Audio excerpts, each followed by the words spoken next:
Hello guys! So, panibagong araw na naman tayo. Ayan. Pupunta tayo sa Ghost Kitchen. Pero, magdadrive muna ako ng mga 2 hours bago tayo makarating sa ating Ghost Kitchen. Ang ganda-ganda ng panahon ngayon guys. So, grabe. Malapit na naman ang taglagas ng dahon dito sa kanila. So, madaling-madali lang kasi yung dito ang summer. Ang summer dito guys, 3 months. 4 na klase yung weather dito. Yung weather niya, yung summer, tapos yung taglagas, tapos yung tagsibol, tapos ayan na yung winter, ayan. So 4 na klase yung aming klima dito. Kaya pag naglagas na yung mga dahon guys, puro naman ang makikita nyo, puro puno naman na kalbo. Pero bumabalik yan kapag tagsibol na, ayan, pag malapit na yung summer. Pero pag malapit na yung winter, magtataglagas na yan yung mga dahon. Pero na lang meron pa rin mga dahon na natitira, yung mga dahon ng pine tree, hindi yan nalalagas. Nandyan pa rin yan guys. So all season yang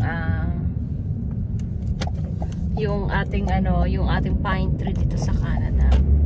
So ayan. So sinusulit-sulit ko talaga yung aking summer kasi mabilis lang yung summer, kaya ang dami-daming puno, nakakatanggal ng stress yung mga puno. At saka yung dinadaanan natin. Kahit saan kang sulok ng Canada guys mapunta, maraming puno talaga. At saka bawal yang puputol ng puno kahit nasa private property mo. Kailangan mo ng license para sa kung saang city ka man nakatira. Mo yan yung kukuha ka ng license, tapos magbabayad ka sa kanila. Ikaw pa mismo magbabayad kaya yan.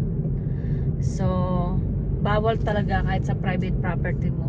Yung mga nagkakahoy dito guys, meron silang license na yung commercial license na tinatawag, na pwede silang mamutol ng kahoy. Pero lahat ng kahoy na pinputo nila, yun, nire-register nila yan kung alin puno yung kanilang pinutol. So nakita nyo guys sa nakaraang video ko, sa isang video ko, na yung uling napakamahal, mas mahal pa sa bigas. Ganyan talaga guys, kasi kaya mahal pa sa bigas kasi yung paggagawa ng uling, napakahirap, napakaproseso pala yan. At saka yung taong nagtatrabaho dito, kailangan sinasahuran ng minimum wage. So kaya ayan, mag-uuling na lang siguro tayo. Kaya ayun, napakamahal ng uling. Syempre yung mga tao, hindi naman pwedeng hindi mo sahuran yan, katulad sa atin, di ba? Mahalwan lang gumawa ng uling, tapos ayun, at saka napakamura ng uling sa atin. Pero dito mahal pa ang uling kesa sa bigas. Nakita nyo yung kaya napapamahal yung guys, kasi syempre ipaprocess nila yon sa paggawaan ng uling. Pagkatapos isweldohan mo yung tao doon. Tapos yung tao, kailangan minimum wage yan. Hindi mo siya pwedeng underpaid kasi irereklamo ka niyan. Tapos ibebenta nila yan sa sa pinapackage yan ng maganda. Nakita nyo naman guys, yung package niya mas maganda pa sa rice. Parang rice din siya pero pinapackage siya sa maganda. Syempre may cost din yun ng paglalagay. Tapos ibebenta nila yan doon sa mga malalaking tindahan katulad ng Canadian Tire, yung mga malalaking tindahan dito, Costco, Walmart, ganyan, Food Basic, lahat ng mga malalaking tindahan na nagbebenta ng uling. Syempre yung nagbebenta niyan guys, kalahati na rin ang tubo niya, kasi syempre yung nagbebenta kailangan nilang bayaran yung kanilang space, tapos bayaran nila yung kanilang tao, ganon, di ba? So kaya ganon, napakamahal ng uling dito sa Canada. Kahit na marami siyang puno, syempre ang binabayaran kasi is yung labor natin dito sa Canada.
Enjoy nyo lang guys yung aking video na puro puno. Kasi pagdating ng winter, puro snow naman yung ating makikita.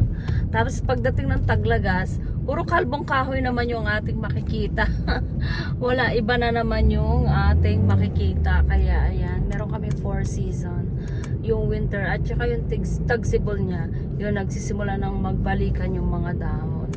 Kaya ayan, pero napakalinis guys. Amazed na amazed ako talaga dito kasi wala naman silang mga katulong. Pero nami-maintain nila yung kapaligiran, napakalinis. Tapos kinakat nila yung grass nila sa harapan. So mismo yung mga may tahanan lang talaga ang nagtatrabaho niya. Kasi yung katulong dito guys, napakamahal. Hindi siya minimum wage. At saka yung afford lang talaga na maraming pera. Tapos ayun, yun ang mga dito. Pero kahit yung mga maraming pera, hindi sila sanay ng mga katulong. Hindi usong katulong dito guys sa amin. So kaya ayan. So ayan, magda-drive through muna tayo. Medyo inuhaw tayo ng kasasalita.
Ayan guys, drive-thru muna tayo.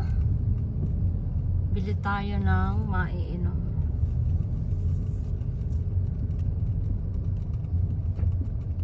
Tim Hortons. Mura lang ito guys. Parang $3 lang.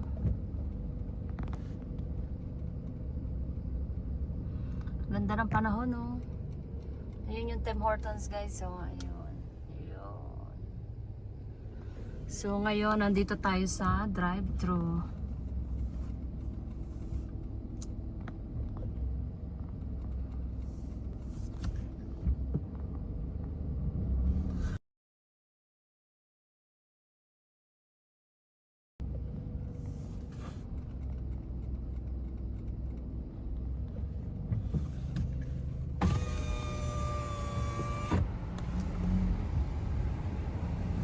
Can they get it? Hi there, can I have a small ice cup please? Okay. That's it. That's it. Thank you. Thank you, Robby. Thanks. Ayun yung pagkain nila.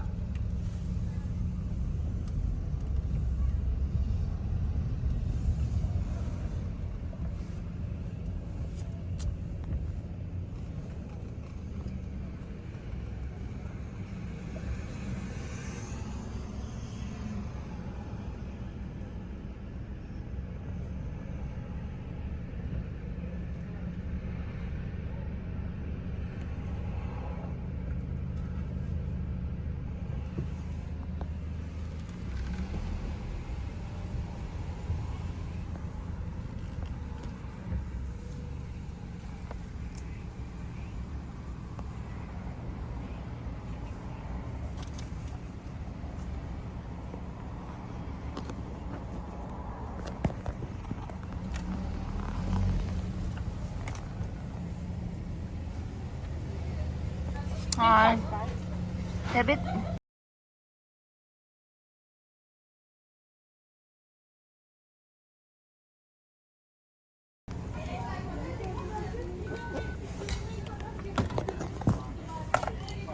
Thank you.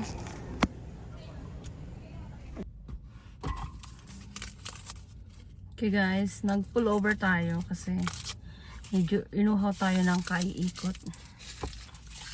Ayan. Ito guys yung ano, ice cup.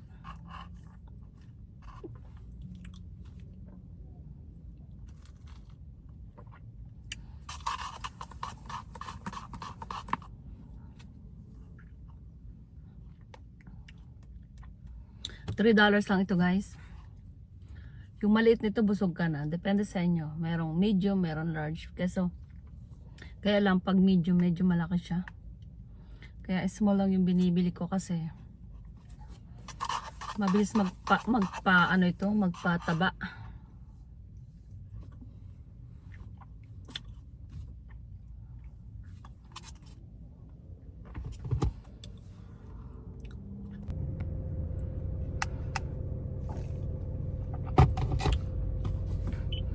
So, okay guys, sige, ikot na tayo. Pasyal-pasyal rin kapag merong time. Kasi matatapos na yung summer, oh. Kaya madalas ako magda-drive ngayon kasi pag winter na, mahirap na mag-drive. Minsan slippery pa. Tsaka puro snow na yung makikita natin. Ngayon, puro puno. Ayan, nakakatanggal ng stress.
Okay guys, hanggang sa muli magkita-kita tayo ulit sa aking susunod na video. At marami pa akong video na i-upload na napakaganda yung mga puno, yung mga puro puno. Yun, magsasawa kayo ng kapapanood.